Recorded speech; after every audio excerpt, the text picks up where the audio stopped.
જીડીસીઆરના નિયમોના ઉલ્લંઘન બદલ શ્રી રામેશ્વર માર્બલની ઓફિસ સીલ. બરોડા ડિવિઝનલ ઓથોરિટીની કડક કાર્યવાહી. પોલીસ કાફલા સાથે જેસીબી લઈને પહોંચ્યું તંત્ર.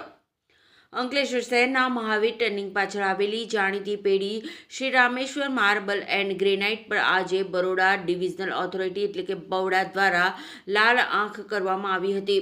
વગર પરવાનગીએ કરવામાં આવેલા પાકા બાંધકામ મુદ્દે તંત્રએ કડક વલણ અપનાવીને ઓફિસને સીલ મારી દીધું છે.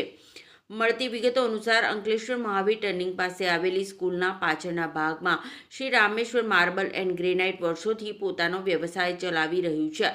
જો કે આ એકમ દ્વારા બાંધકામ માટે જરૂરી મંજૂરી મેળવ્યા વિના આજે પાકું બાંધકામ કરી દેવામાં આવ્યું હતું. લાંબા સમયથી ચાલી રહેલી આ ગેરકાયદેસર પ્રવૃત્તિ સામે આખરે બવડા દ્વારા કાર્યવાહી હાથ ધરવામાં આવી છે. ગુજરાત સરકારના શહેરી વિકાસ અને શહેરી ગૃહ નિર્માણ વિભાગ દ્વારા અમલી જીડીસીઆર પાર્ટ 1ના ક્લોઝ 10.1 મુજબ આ કાર્યવાહી કરવામાં આવી છે. નિયમ મુજબ કોઈ પણ બાંધકામ માટે સક્ષમ સત્તાધિકારીની પૂર્વ મંજૂરી અનિવાર્ય છે, જેનો અહીં ભંગ થયેલો જણાયો છે. આજે વહેલી સવારથી જ બવડાના અધિકારીઓનો કાફલો અંકલેશ્વર શહેર બી ડિવિઝન પોલીસના ચુસ્ત બંદોબસ્ત સાથે ઘટના સ્થળે પહોંચ્યો હતો. તંત્ર દ્વારા ગેરકાયદે બાંધકામ તોડી પાડવા માટે જેસીબી મશીનો પણ મંગાવવામાં આવ્યા હતા.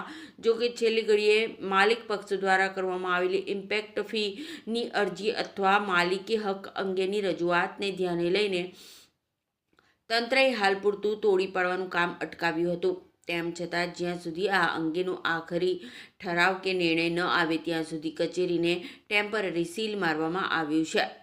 બવડા દ્વારા કરવામાં આવેલી આ આકસ્મિક અને કડક કાર્યવાહીને પગલે અંકલેશ્વરના અન્ય ગેરકાયદે બાંધકામ ધરાવતા વ્યવસાયિક એકમોમાં ફફડાટ વ્યાપી ગયો છે. આવનારા દિવસોમાં તંત્ર દ્વારા અન્ય આવા એકમો સામે પણ પગલાં લેવામાં આવે એવી શક્યતા નકારી શકાતી નથી.